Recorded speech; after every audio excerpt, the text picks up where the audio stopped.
It's all a story. You know what you must do.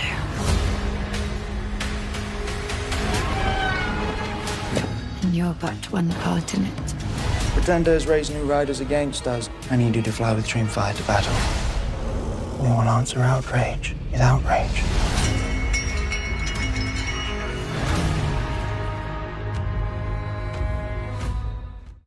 Welcome back, everyone. It's Charlie. House of the Dragon just introduced a bunch of new dragons and dragon seeds. All of them have a lot of really cool history and lore behind them that the show hinted at, so we'll break it all down. If you're brand new to the channel, be sure to subscribe to get all the episodes. I'll start doing more Season 3 videos soon, too. Recently on the show, we've gotten 4 dragons that we either have not seen for a long time, or in some cases, like Silverwing in The Sheep Stealer, had never seen before in live action, only referenced. Or in the case of the Sheep Stealer, the characters haven't even called it the Sheep Stealer yet. They've only referred to it as a wild dragon. It's one of the 3 wild dragons that exist right now in the timeline. For those of you asking, I do not think we're going to see the Cannibal or Grey Ghost till a potential future season. The way that Ryan Condal, the showrunner, talks about it, they're kind of slow rolling out all their dragons. Like they only just teased Daeron's dragon Tessarion and little baby Stormcloud, Aegon the Younger's dragon, still tiny little baby dragon. And while they've been introducing some of the major dragon seeds from the books, as the show has done in the past, they provide a bunch of new lore and history behind the characters that was not in the books originally. Probably the most interesting bit of new history that they've revealed is that Hugh Hammer, who's now writing Vermithor, is the grandson of King Jaehaerys, who previously was Vermithor's only writer. Vermithor was hatched from a dragon egg that was put in Jaehaerys' crib when he was a baby, so he's had no other writer since Jaehaerys died. He's just been living in the dragon mod this whole time, like Silverwing. Silverwing was Queen Alysanne's dragon, Jaehaerys' queen, who was also his sister wife. They were the son and daughter of King Aenys, who was the son of Aegon the Conqueror. Silverwing was also hatched from a dragon egg that was put in Alysanne's crib when she was a baby as well, too. Alysanne died a couple years after Jaehaerys, and nobody rode Silverwing or tried to ride Silverwing after that. So for about the past 30 years or so, nobody has ridden Vermithor or Silverwing. They even made it seem like Silverwing has been taking a nap for the past 30 years, laying a couple dragon eggs in that time period too. During the opening scene tapestry, they've actually been showing us scenes of King Jaehaerys and Alysanne and their dragons, Vermithor and Silverwing, as you see Maegor dying on the Iron Throne, because he essentially usurped the throne, killing some of Aenys' children, Jaehaerys' brothers. Both Hugh Hammer and Ulf White's backstories are ironic. Ulf White revealed that his father was Balon the Brave, Daemon and Viserys' father, likely conceived after their mother had died. The ironic twist, though, is that Balon was viewed as this very virtuous person, so the idea that he slept around is kind of crazy, but it's likely that it happened after his wife had died. The reason why I think Hugh Hammer's backstory is a little bit more interesting, even more ironic, is because of the circumstances behind what happened to his mother. He revealed his mother was a Targaryen princess, so that's where he got his Targaryen blood, from his mother's side. She was the sister of Viserys and Daemon's father, who was Balon the Brave that I just mentioned.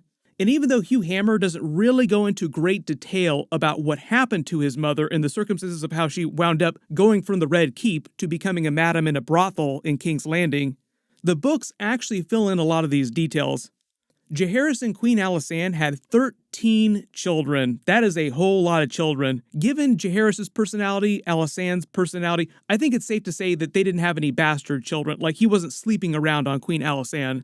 The two of them are always depicted as being really big sticklers for following the rules, and even though their relationship cooled later in their old age, for most of their life, they're depicted as being very happily married. And even though everyone on the show so far that's been referencing him has referred to Jaehaerys as being the wisest, most just king in the history of the Targaryen family, the realm loves him. Like he's literally referred to as Jaehaerys the Wise, the Conciliator. His whole thing was bringing peace to the realm and helping the small folk. Their queen wears the crown of my grandsire, Jaehaerys the Conciliator, the wisest of Targaryen kings whose reign outlasted every other. He's also meant to be kind of a tragic figure in that all of his children met unfortunate ends or through circumstance took themselves out of the line of succession. So despite the fact that he and Queen Alysanne bred like rabbits, none of their immediate children were able to take the Iron Throne or died before they were able to try. Viserys and Rhaenys, for example, at the Great Council were his grandchildren. This is the whole reason why they had to hold a Great Council to decide who would become the next king. Some of his children met more unfortunate ends than others. This is where we get to Hugh Hammer's mother. She's one of the saddest stories. It's a really good example of how the history books that are written by maesters and the stories that are told by people like Rhaenys, for example, who spoke about Jaehaerys being very wise, leave out a lot of the bad things that he also did too. And probably the worst thing about Jaehaerys is that even though he was viewed as a great king by the entire realm, like the small folk, the great lords, all loved him, he was a terrible father. Like the worst dad you could possibly imagine. Also compounding this is the fact that he had so many children, so of course there's no way that he could pay attention to all of them, so a lot of his children became very neglected. It's kind of like Viserys and the new children that he had with Alicent. Aegon, Aemon, Daeron. My guess is that Helena was probably Viserys' favorite of Alicent's children, just because she was such a nerd, just like he was. But a lot of those daddy never loved me vibes you get from Aegon during season 1 and season 2, that's what Jaehaerys' relationship was like with pretty much all of his children. Everybody loved him a lot except for most of his children. Most of his daughters he treated like property to either be married off or in one case, one became a septa, so wasn't really able to marry her off. Expecting them to behave a lot of the way that you saw Alicent behaving when Alicent was much younger, doing everything that she was told to do, like her father, King Viserys, sacrificing everything about her life to the people that told her what to do. And based on the couple really big scandals that were recorded by maesters inside Jaehaerys' family, it's likely that Hugh Hammer's mother was Sarah Targaryen, the younger sister of Balon the Brave. She was born one of the later children in this line of 13 different children. To make a comparison to current characters on the show right now, Sarah's personality was more like that of young Rhaenyra, not really being so hot on following the rules of being a royal princess of House Targaryen. She was very mischievous, she had a good relationship with her brothers, but her sisters absolutely hated her to various degrees, for the same reason that Alicent hated Rhaenyra when they were younger, breaking all these rules. Like, how dare you not do what is expected of you? So you can kind of imagine the direction this is going. You have a little girl who's acting a little bit more like Rhaenyra did when she was younger, ignored by her father, infinite money, and infinite amounts of free time. So of course she gets up to all kinds of trouble. Around court, she would joke about wanting to get married to the Prince of Dorne. Remember, Dorne had not become part of the Seven Kingdoms yet. They were still unconquered, so it was a big thorn in the crown's side. She also said that she wanted to marry the king beyond the wall. There was a king beyond the wall during this era. Basically telling all the kind of off-color jokes not acting like a princess is supposed to act in court. Pissing off Jaehaerys and Queen Alysanne. More young Rhaenyra parallels here too. It was suspected that Sarah started to get it on with her closest male friends at court at a young age. You have to imagine Rhaenyra getting it on with Criston Cole, more vibes like that.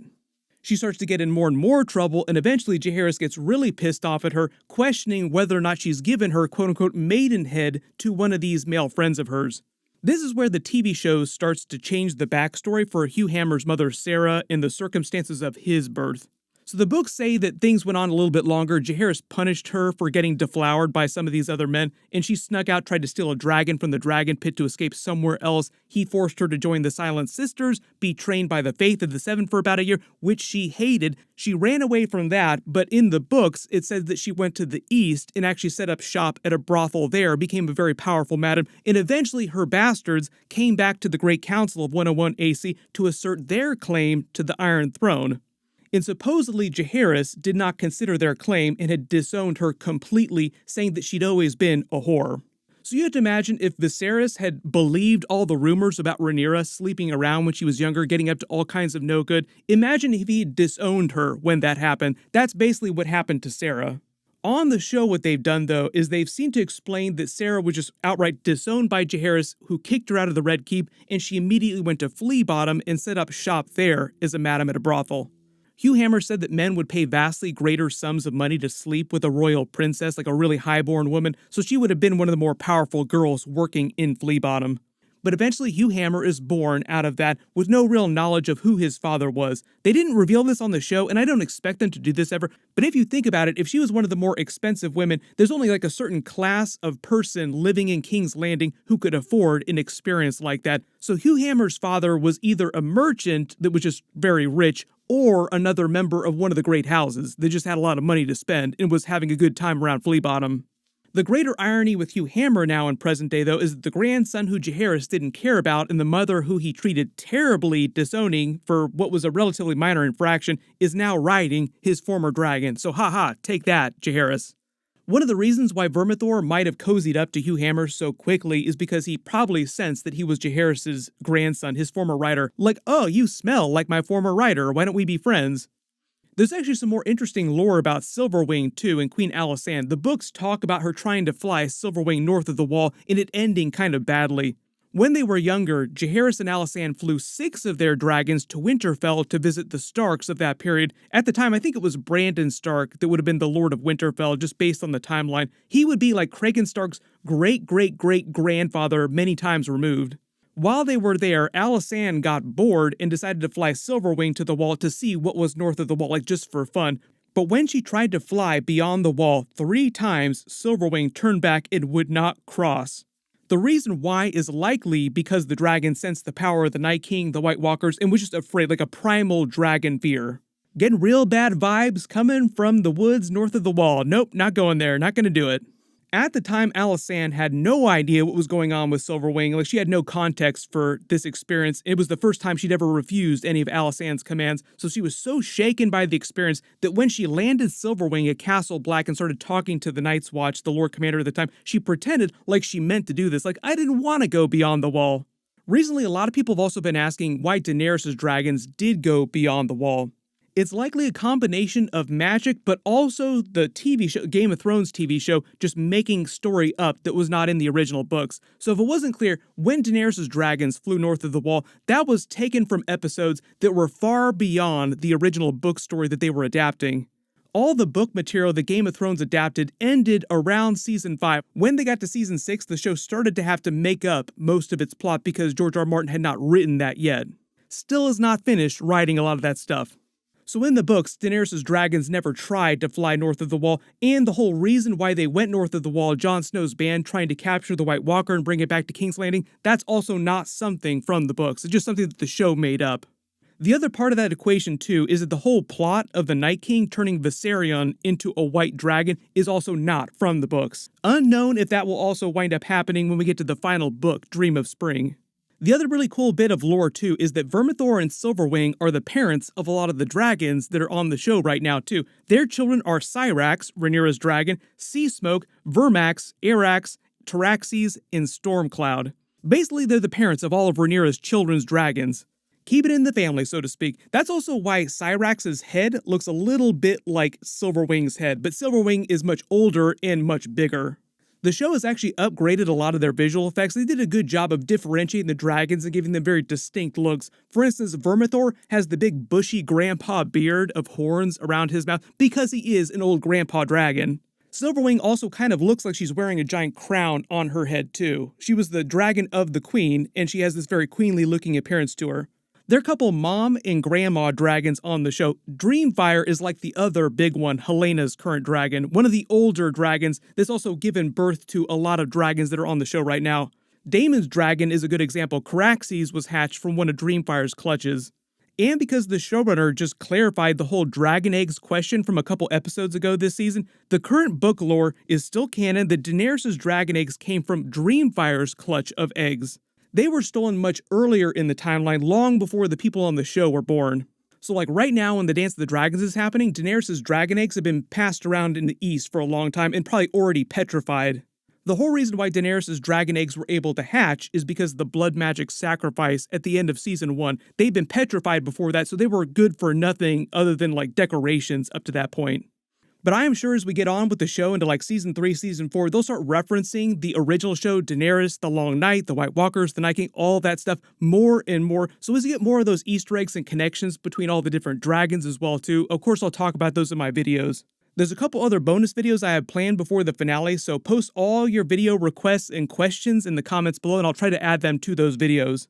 Everybody click here for my episode 8 video and click here for all my other House of the Dragon episodes. Thank you so much for watching, and I'll see you guys in the next one.